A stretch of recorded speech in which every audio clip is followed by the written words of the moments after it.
full transparency to our listeners and viewers is that we record the shows on Wednesday.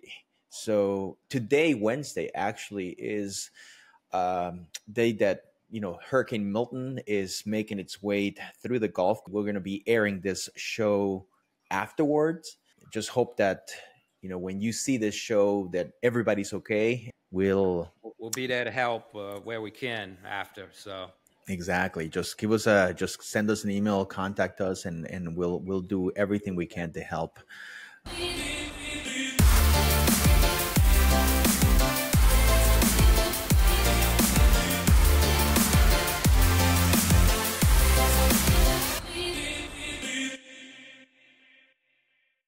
In 2005 with Katrina, I took a loss pretty badly, and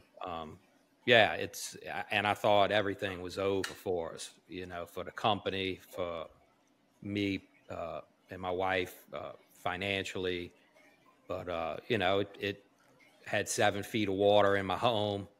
I had a 5-foot shark on the front lawn. It was just, it was chaos. But whoa, yeah, and just thinking back on that, it's the material things have all been replaced, and you move on. But so we wanted to do this kind of a show where we're talking about maybe some preparation and things you can do to prepare. These aquariums for me and yourself, this is our babies. This is their pets. It's a part of the home. It's how am I going to protect the lives in these aquariums? Not to mention the monetary value, but that's kind of out the window when it comes to something that's living. You want to do everything you can to protect it and let it survive. So that's Correct. What we want to talk about and maybe give some ideas. And it's not just for hurricanes. We've seen this in the past with freezes in the deep south, and there's power outages happen all over the country. And it's kind of getting to be a way of life, really, with a lot of rolling power outages as we put so much demand on our electrical grids. And so, maybe somebody, you listening to this can learn something. And I know I've learned a lot over my time in dealing with storms and preparation and being prepared for anything, really, when it comes to after the storm, really. That's the tough time when there's no power and you're just sitting, waiting. And the worst part is if you don't have anything and you're waiting and you're watching something you love die. So let's kind of dive in, I guess, and see what we can offer. So I wanted to break this down into sections and just kind of go in order. And I think one of the most important things about storm preparation is what happens before the storm.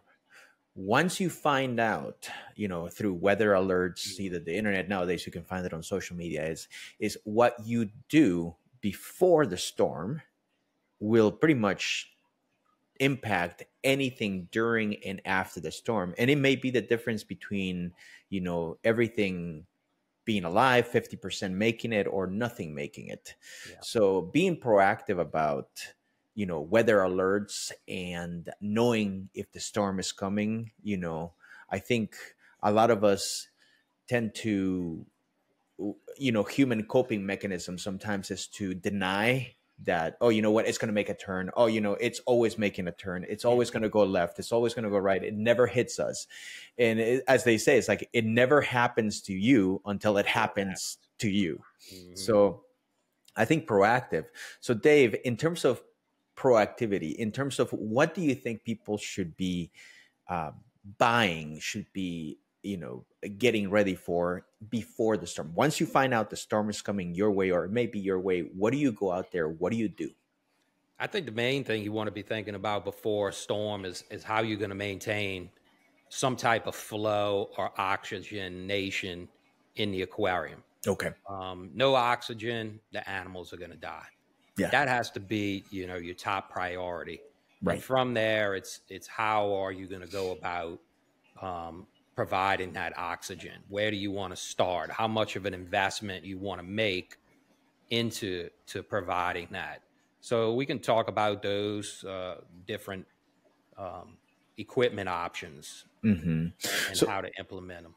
so one of the things that is essential is obviously is flow. But Yep. if we dive even deeper, you can't have flow if you don't have power. Right. You need power somehow, and obviously, it's safe to assume that the first thing, one of the first things that goes, even if there's no home damage or anything like that, the first thing that usually goes is power. Yep. You lose power. So, knowing that flow and reef tanks, filtration, everything is dependent on power, the options are UPS. You can have generators, or you can have battery backups. Yep. Obviously that has those three things are for three different budgets out there. UPS would be the cheapest one.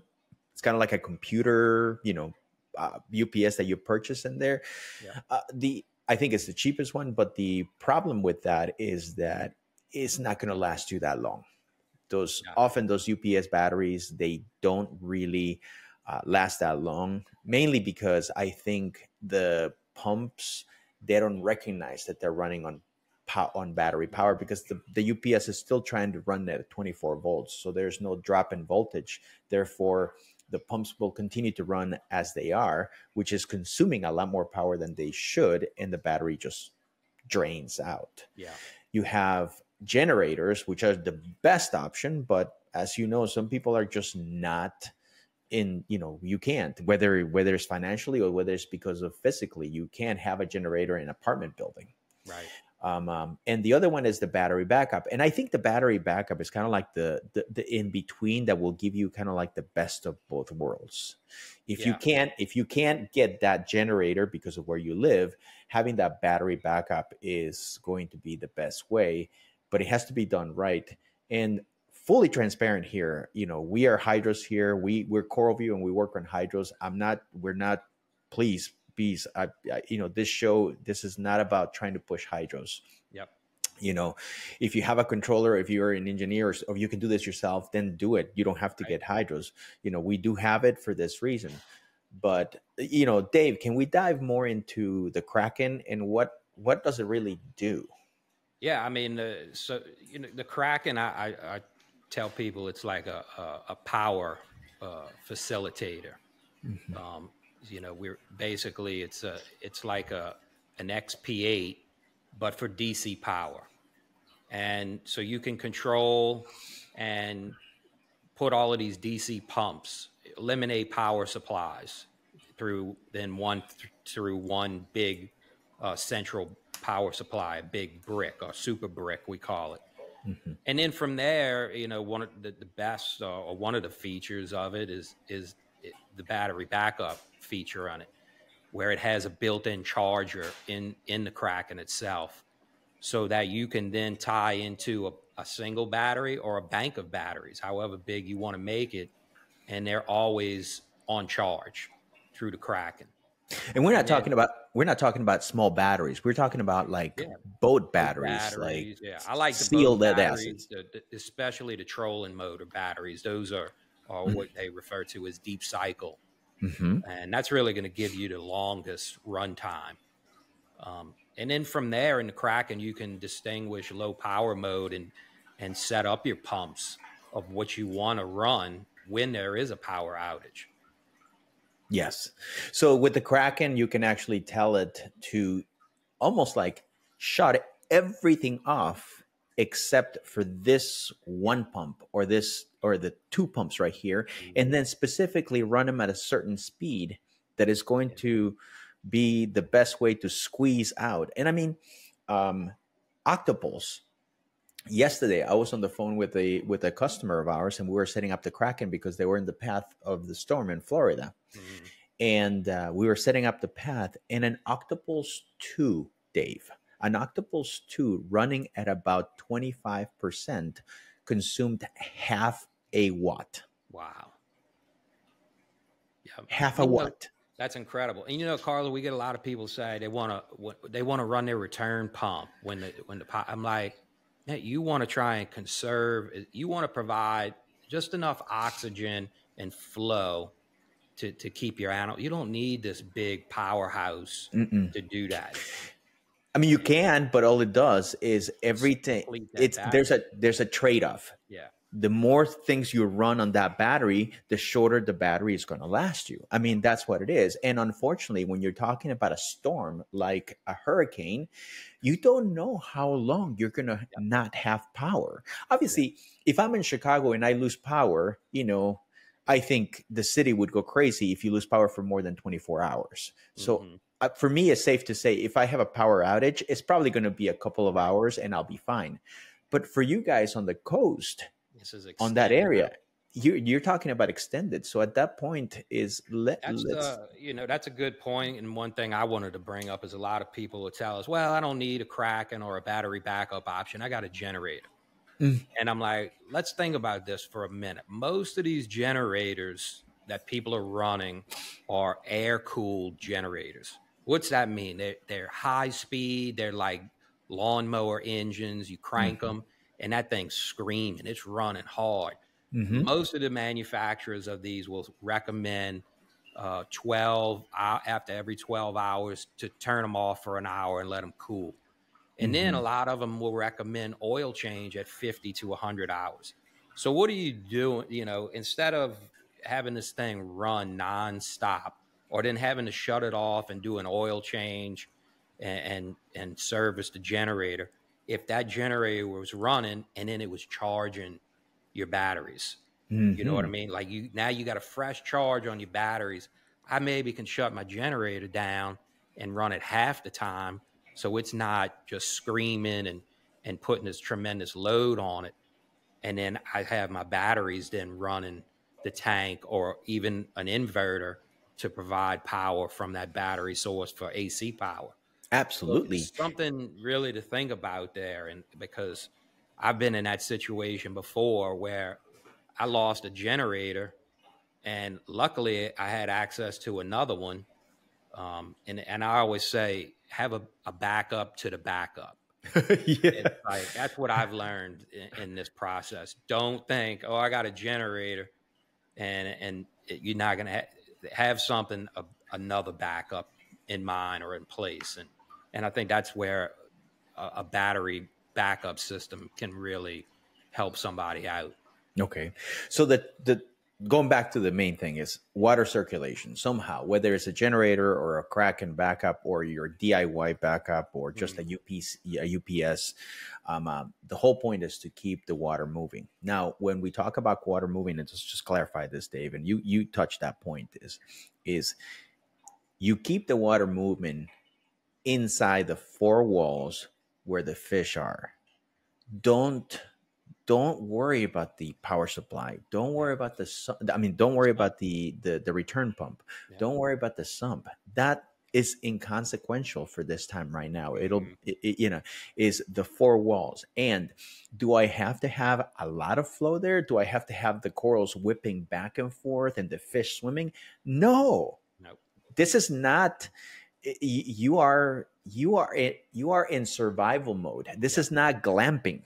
Yeah, this is not glamping. Yeah, this is survival mode, which means that you do the bare minimum because you don't know how long you're going to be out. So when people ask us, oh, I need a battery backup that can run my return pump, and it's like, no, why? This is an emergency. This is not to run your tank all the time. So remember that if you have multiple pumps in your system, don't run them all.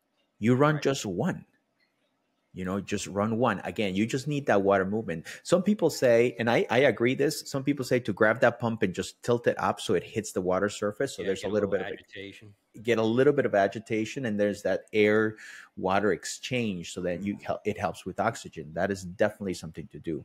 Yeah. Other thing that you could do also is you could have a air bubbler. You know, Yep. something that's injecting air, bubbling out, and creating that agitation, and Yeah. that actually creates a movement, and the fish are Mhm. going to be fine. So Yeah, a lot of these air pumps are DC powered now, and yes, yeah, that's a great option as well. Just you could put a one of those little diffusers on the end. Remember exactly. those? You know, it just kind of makes the fine bubbles. Just make sure that you put the diffuser and you put it Get it down, underwater. yeah, Yeah, and not let get it it float too underwater, high. because they will some of those are made from this very buoyant Yeah, material, and it'll yeah, just float right up, and then it defeats the purpose, and then correct. you no, you have to make sure that you pin that down so that it Mhm. doesn't move. Okay, Yeah. so another thing that we have to worry about is temperature control. Yes. And let's go back again to pre-storm preparation. Hmm. Okay, that's the biggest thing, because obviously a backup battery, Dave, is not going to run a temperature, a heater. It's just not going to Correct. do it. It's like you put that thing on and there, if you could, it's not going to run. Yeah. So what do you do if you don't have a generator to run to keep that temperature in the tank? What can I purchase? What can I get before to be proactive about it? I think the best option is, or the cheapest option is a blanket, like a thermal type quilt that Hmm. you can physically wrap around the aquarium to try and, you know, a lot of that heat and cold is lost through the glass. Hmm. So if you can get that around there, some type of insulating barrier, that's going to help lock that temperature in. Okay, Most of the time in this, we're going to be dealing with, you know, after a storm in the south, we have no air conditioning. correct. And now we're talking about rising temperature water. Yes.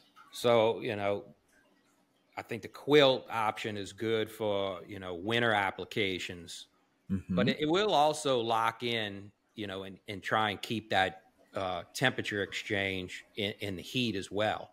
But maybe a better option, or in conjunction with, is ahead of time is freezing some milk jugs or 2 liter bottles and put them in Hmm. the freezer and freeze them, get them hard. And even without the power outage, they're going to hold in that Hmm. freezer for a while, as long as you're not opening and closing the doors. Hmm. And periodically go and drop one of those milk jug into the sump or into the tank. They'll float still, Hmm. and that'll also help keep the water temperature from really getting out of control. Mm, okay. So water bottles, water jugs, depending on the size of your tank, of Yep. course. All right. That's pretty good. So, talking about Milton right now, which is, um, if there is a silver lining, is the time of the year, Yeah. because it's the fall. Yep. It's the fall. I know Florida. There's was chatting with a few people from Florida, and temperature was not something that they were worried about, because it's so nice and cool there Yep. right now that it might get a little hot, but it's not going to get hot. I mean, if this had happened in the middle of the summer, July, Yeah. August, Oh, yeah. it would be a completely different story. Correct. But yeah, that is something that I spoken with folks down in Florida, and that was something that they were pretty much not too worried Too about worried it. about. Too And worried another about it. thing, let's I hear people saying they want to run their lights. I'm like, no light. These corals, they go weeks sometimes with storms out in the natural environment, and there is no light penetrating. You know, depending on the time of the year, when it's rainy season on a natural Yes. reef, they may not get any sunlight down at past 15 feet. So corals are going to be fine. Mm-hmm. Um, don't think you got to find a way to get these some type of light over them. That's just it's not necessary. And Mm-hmm.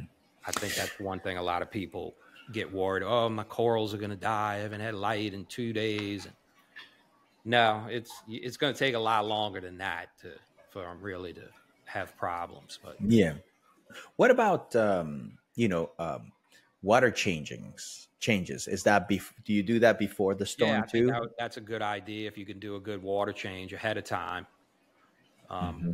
it would be a good practice to have good water chemistry before, especially if you're not going to be able to dose and maintain trace elements. So get a Gotcha. good replenishment in ahead of time, I think is a good idea. Another thing that I saw was storing water, RODI water. Yeah, absolutely. So So it make has sure some that, evaporation. yeah, your containers, everything in the garage, water room, whatever you have, that fill them up. Get them all Yeah, up.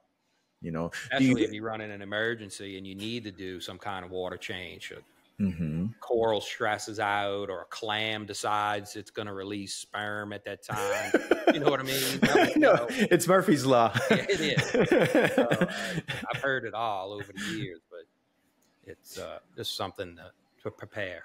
What about salt water? Do you make some salt water too? Yeah, that's what I say. It keeps some salt water on hand for that emergency Okay. change if need be. I think it's a good idea. Okay. What about feeding your fish? Do you start to back off on the feeding a little bit? Do you feed a Yeah, lot I would more? back off on that, especially because you figure you're not going to you don't want to run a skimmer. Mm-hmm. Well, you can if you can power it, but you figure if you're in low power mode, you're going to have the skimmer pumps off. And, the more pumps you're running too, Carlos, the more heat you got in the water. So Right. that's another thing to consider as well. So back off the feeding. The fish are going to be fine. Corals will be fine for extended time. And I think that's a wise thing to do. And I think, to wrap up the pre-storm preparation, the one thing that is very important that I think that people don't do is test the system. Mm. You set it up, you got everything set up, and then you walk away. Yeah. No, it's like, you know what? Go and, either simulate unplug everything, or go to your switch box and shut off the switches and see how everything looks, how everything is acting. You know what? Are the pumps moving enough? Because depending on the size of the tank, I mean, obviously, if we have a 30-gallon tank and you put an Octopus 2, is probably at 10% is probably going to be just fine. But if I have a 500, 600-gallon system, an OP2 at 10% is not going to be much.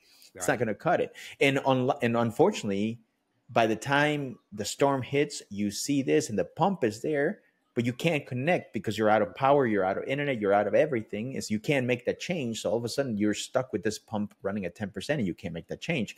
Yep. So please just simulate an outage, make sure everything is working correctly, and then it'll just make you feel so much better. And one less, I mean, you got so much going on, right? That the fewer things that we can take out to that we need to worry about during the storm, the better. Yeah, exactly. Okay. Yeah. So now let's jump over to during the storm. So you got the storm, power's out. Yeah. Everything is there. You've done what you've done what you can. Obviously the first thing is to make sure that you and your family are safe and physically safe. If it's a small tank preparation, you could move it around a little bit. Obviously, if you have a big tank like this, probably not going to be much of you're not going to be able to move it, but just keep track of temperature, keep track of, make sure that the pumps are running correctly, make sure the battery is running, and don't feed as much. I know that's going to be like the one thing. It's like, oh, they look like they're hungry or they'll feel better. Let me do this for them. And it's like, no, trust me, they'll be fine. Oxygen is becoming an issue and water's it's not moving as well because whatever happened is not enough.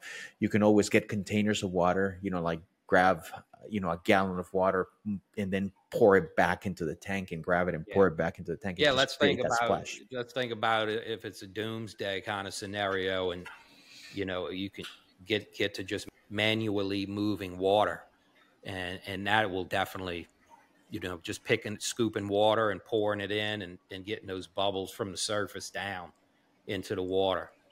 Hopefully it never comes to that, but it's certainly an option as well, just to provide oxygen. Mm-hmm.